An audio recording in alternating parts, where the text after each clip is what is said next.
नमस्ते। आज हमारे पास जो दस्तावेज हैं वो बिहार के बरौनी में हुए एक एनसीसी कैंप की कहानी कहते हैं। हम्म। अब देखिए, पहली नज़र में तो ये एक सामान्य सा 2 दिवसीय वर्कशॉप लगता है, लेकिन जब आप इसे थोड़ा ध्यान से पढ़ते हैं तो एक बहुत बड़ी तस्वीर उभर कर सामने आती है। बिल्कुल सही कहा। ये कहानी सिर्फ कुछ कैडेट्स की करियर काउंसलिंग की नहीं है। ये भारत के ग्रामीण युवाओं के सपनों की, उनकी चुनौतियों की और और उन सपनों को हकीकत से जोड़ने वाले एक पुल की कहानी है। हाँ, और ये हमें सीधे विकसित बिहार और विकसित भारत जैसे बड़े लक्ष्यों की ज़मीनी हकीकत तक ले जाती है। बिल्कुल। तो हमारा आज का मिशन है इस कहानी को परत दर परत खोलना।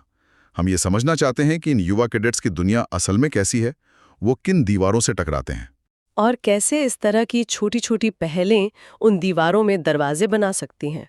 तो चलिए इस पड़ताल में उतरते हैं। एक सरकारी कार्यक्रम की सफलता की कहानी है या इसमें कुछ ऐसा है जिसे देश के दूसरे हिस्सों में भी दोहराया जा सकता है? तो हर बड़ी पहल के पीछे एक सोच होती है, एक सपना। इस वर्कशॉप की पीछे की सोच रंजीत कुमार की है।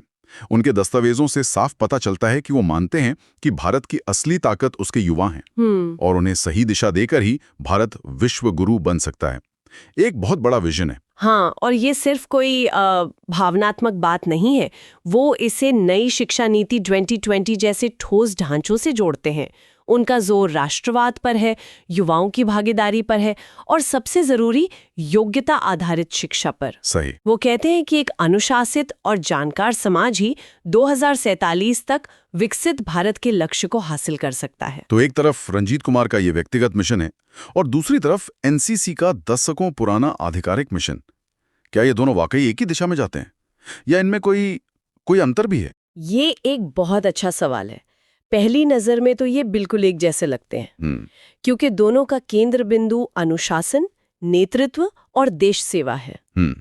एनसीसी को बनाया ही इसीलिए गया था कि देश में ऐसे युवाओं का एक पूल तैयार हो जो डिसिप्लिन में रहें, ट्रेंड हो और मोटिवेटेड हो, ताकि ये लोग आगे चलकर जिंदगी के हर फील्ड में नेतृत्व दे सकें। हाँ, चाहे वो फौज हो या फिर सिविलियन जॉब्स। और इसका जो विस्तार हुआ है वो तो कमाल का है।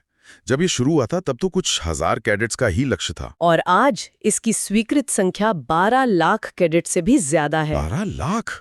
ये तो कई देशों की पूरी सेना से भी ज्यादा है। ये सोचना एक कमाल है कि इतने सारे युवा एक साथ एक ही वर्दी में देश के लिए कुछ करने का जज्बा रखते हैं। यही एनसीसी की ताकत है।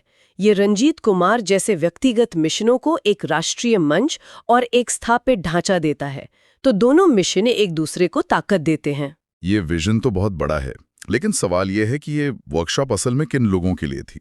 मतलब जमीन पर कौन थे और उनकी हकीकत क्या थी? जमीन पर थे भागलपुर, सहरसा, बांका, बेगूसराय और मुंगेर जैसे जिलों से आए एनसीसी कैडेट्स। अच्छा।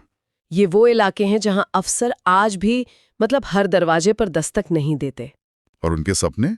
उनके सपने बहुत जमीन से जुड़े हुए थे। दस्तावेज बताते हैं कि वो बिहार पुलिस में जाना चाहते हैं, सेना में, रेलवे में, शिक्षक बनना चाहते हैं। हाँ, या फिर एनटीपीसी और डेयरी फार्मिंग जैसे क्षेत्रों में अपना करियर बनाना चाहते हैं। अच्छा, तो सपने तो साफ है, पुलिस, सेना, रेलवे। लेकिन मुझे लगता है कि असली कहानी अब शुरू होती है, क्योंकि सपनों और हकीकत के बीच अक्सर एक बहुत बड़ी खाई होती है। इस वर्कशॉप में वो खाई कितनी गहरी दिखी? बहुत गहरी। और वर्कशॉप के दौरान ये चुनौतियां एक एक करके सामने आई। पहली और शायद सबसे बड़ी चुनौती थी भाषा की बाधा। भाषा की बाधा? हाँ, इन ग्रामीण क्षेत्रों के कैडेट्स के लिए खासकर अंग्रेजी में या किसी बड़े मंच पर अपनी बात रखना एक बहुत बड़ा डर है। मैं कल्पना कर सकता हूँ। मान लीजिए एक कैडेट है जो एनटीपीसी में इंजीनियर बनना चाहता है, उसके पास तकनीकी ज्ञान भी है। बिल्कुल। लेकिन जब उसे ग्रुप डिस्कशन में बोलने के लिए कहा जाता है तो वो भाषा के डर से एक शब्द नहीं बोल पाता। बिल्कुल यही होता है, और ये डर दूसरी चुनौती को जन्म देता है, भाग लेने से हिचकिचाहट। ओके। जब आत्मविश्वास कम होता है तो इंसान पहल करने से डरता है। वो पब्लिक स्पीकिंग से, लीडरशिप रोल से, इन सब से दूर भागता है। और यहीं से एक चक्र शुरू हो जाता है। हाँ। कैसा चक्र?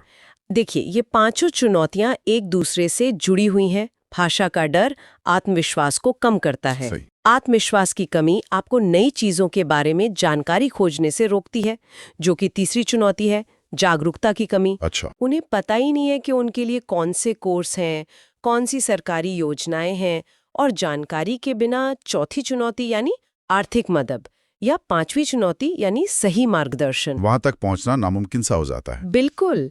ये एक ऐसा चक्र है जो इन युवाओं की आकांक्षाओं को कैद कर लेता है। यहाँ तक कि कुछ कैडेट्स बीपीएससी और यूपीएससी मतलब बिहार और देश की सबसे प्रतिष्ठित प्रशासनिक सेवाओं की परीक्षाओं की भी तैयारी करना चाहते हैं। लेकिन जानकारी और मार्गदर्शन के अभाव में ये सपने सिर्फ सपने बनकर रह जाते हैं। ये तो एक ऐसी दीवार है जिसे तोड़ना बहुत मुश्किल लगता है। हाँ, और इस वर्कशॉप का सबसे जरूरी काम इसी दीवार को तोड़ना था। ये सिर्फ समस्याओं की लिस्ट बनाने के लिए नहीं थी, बल्कि ये बताने के लिए थी कि इस दीवार में दरवाजे कहाँ हैं। तो फिर इन कैडेट्स को उस चक्र से बाहर निकालने का रास्ता क्या दिखाया गया? उन्हें सिर्फ ये तो नहीं कहा गया होगा कि हिम्मत मत हारो। नहीं, बिल्कुल नहीं। उन्हें ठोस रास्ते दिखाए गए। ये उनके लिए एक तरह का खोज का पल था, जब उन्हें पता चला कि एक पूरा सपोर्ट सिस्टम मौजूद है जिसके बारे में वो जानते ही नहीं थे। अच्छा, इसे हम 3 स्तरों पर देख सकते हैं। बताइए वो क्या है? पहला स्तर है बिहार सरकार की योजनाएं, जैसे बिहार स्टूडेंट क्रेडिट कार्ड जो पढ़ाई के लिए आसानी से लोन देता है, या मुख्यमंत्री युवा उद्यमी योजना जो अपना काम शुरू करने के लिए आर्थिक मदद देती है। ज्यादातर कैडेट्स ने तो इन योजनाओं का नाम तक नहीं सुना था। और दस्तावेज में एक और बहुत महत्वपूर्ण बात का जिक्र है, इंजीनियरिंग और मेडिकल कॉलेजों में लड़कियों के लिए 35% आरक्षण। हाँ, और एनसीसी कैडेट्स के लिए एक और फायदा है कि उन्हें शारीरिक शिक्षा में डिग्री की जरूरत नहीं पड़ती।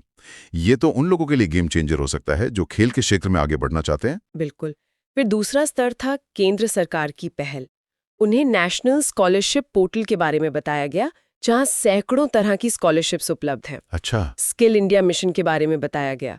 और जो चीज उन्हें सबसे ज्यादा उत्साहित कर रही थी वो थे इंटर्नशिप के अवसर। हाँ, और वो भी डीआरडीओ, इसरो, भारतीय रेलवे जैसे बड़े नामों के साथ। जी, और स्थानीय स्तर पर एनटीपीसी बरौनी में भी इंटर्नशिप के मौके। ये सिर्फ पैसे कमाने का जरिया नहीं है, ये असली दुनिया में काम करने का अनुभव है, जो किसी भी डिग्री से ज्यादा कीमती हो सकता है। सही बात है। और तीसरा स्तर जो अक्सर नजरअंदाज हो जाता है वो है क्षेत्रीय संस्थानों और सीएसआर की भूमिका। सीएसआर यानी कॉर्पोरेट सोशल रिस्पॉन्सिबिलिटी। हाँ, एनटीपीसी और कोल इंडिया जैसी बड़ी सरकारी कंपनियां अपने मुनाफे का एक हिस्सा समाज पर खर्च करती हैं, जिसमें शिक्षा एक बड़ा क्षेत्र है। कैडेट्स को ये समझाया गया कि ये कंपनियां सिर्फ नौकरियां ही नहीं देती, बल्कि उनके विकास में सीधे तौर पर भागीदार भी बन सकती हैं। तो ये जानकारी ही वो पुल है।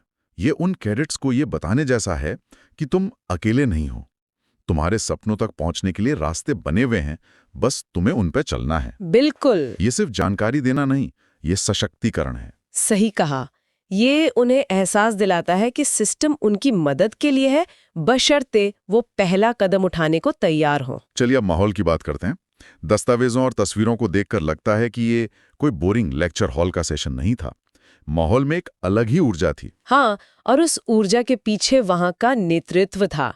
Group commander brigadier Arun Uniyal का कैडेट्स के साथ सीधा संवाद करना, उनकी आसान उपलब्धता, ये सब बहुत मायने रखता है।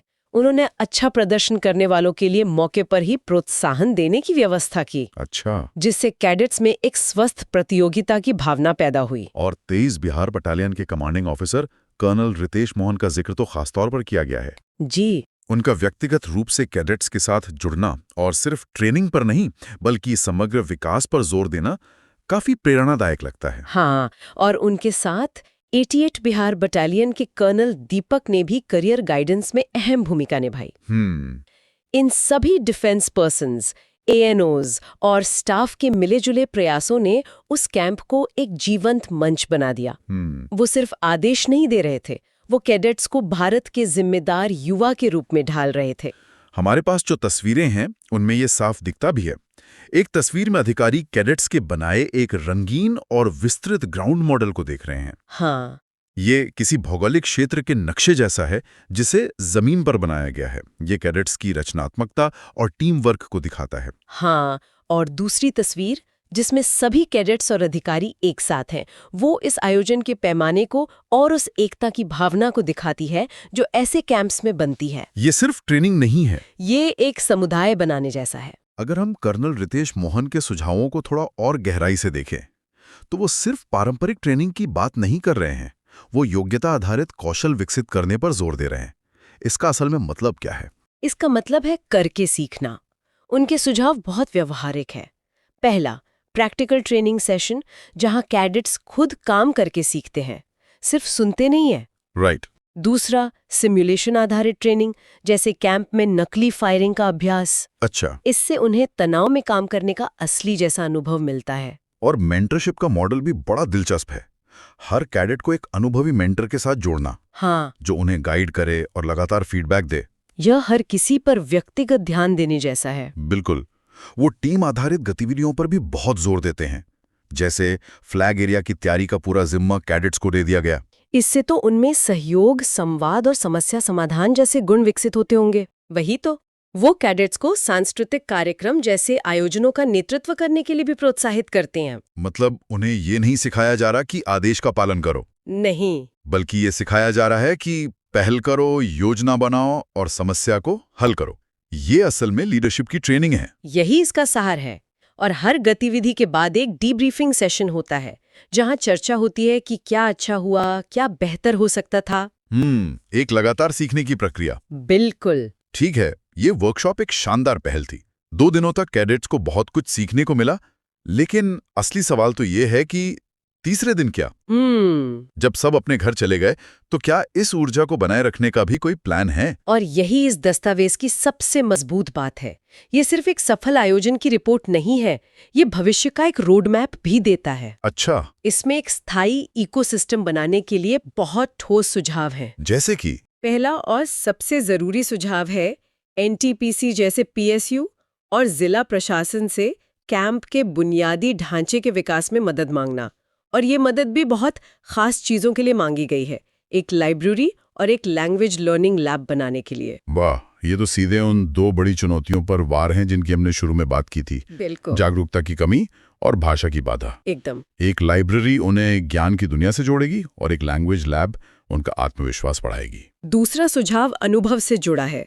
कैडेट्स को बिहार युद्ध स्मारक जैसी जगहों पर ले जाना, ताकि वो सेना के इतिहास को सिर्फ पढ़े नहीं बल्कि महसूस करें। अच्छा।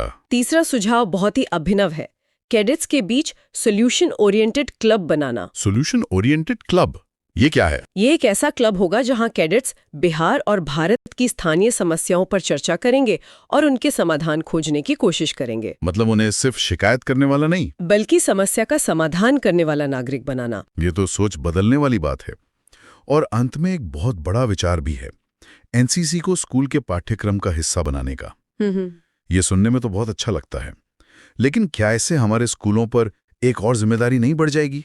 क्या ये व्यवहारिक है? आपकी चिंता जायज है, और इसे लागू करना बिल्कुल भी आसान नहीं होगा।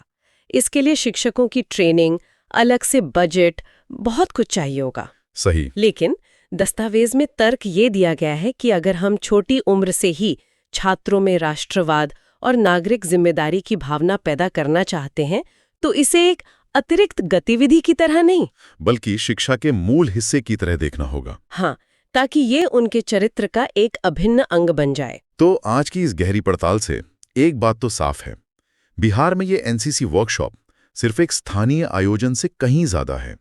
ये भारत के लिए एक बड़े दृष्टिकोण का एक छोटा सा मॉडल है। हाँ, ये सिर्फ करियर काउंसलिंग नहीं है, ये आकांक्षाओं को अवसरों से जोड़ने की एक प्रयोगशाला है। यह दिखाती है कि सही मार्गदर्शन, जागरूकता और व्यावहारिक कौशल के जरिए हमारे ग्रामीण युवा भी विकसित बिहार और विकसित भारत के निर्माण में कितने बड़े नायक बन सकते हैं। इस पूरी चर्चा से एक बहुत ही जरूरी सवाल उठता है, जो हमें भविष्य के बारे में सोचने पर मजबूर करता है। दस्तावेज में रंजीत कुमार ने शिक्षा की मुख्य धारा में रक्षा और सुरक्षा विज्ञान जैसा कोर्स शुरू करने और एक मजबूत सामुदायिक शिक्षा प्रणाली बनाने का एक सपना साझा किया है। हाँ, और ये हमें एक बुनियादी सवाल पर लाता है। आज हम युवाओं को नौकरियों के लिए तैयार करने पर बहुत जोर देते हैं, और ये जरूरी भी है। बेशक। लेकिन सोचने वाली बात ये है, क्या होगा अगर इस तरह के कार्यक्रमों का मुख्य ध्यान सिर्फ रोजगार से हटकर समस्या समाधान उन्मुख नागरिकों की एक ऐसी पीढ़ी बनाने पर केंद्रित हो जाए? एक ऐसी पीढ़ी जो सक्रिय रूप से अपने समुदाय और राष्ट्र की समस्याओं को पहचाने और उन्हें हल करने में लग जाए। बिल्कुल। तब इसका प्रभाव कितना गहरा और स्थायी होगा? क्या तब हम सिर्फ एक विकसित अर्थव्यवस्था बनेंगे या एक विकसित समाज? ये सवाल इस दस्तावेज के पन्नों से कहीं आगे जाता है।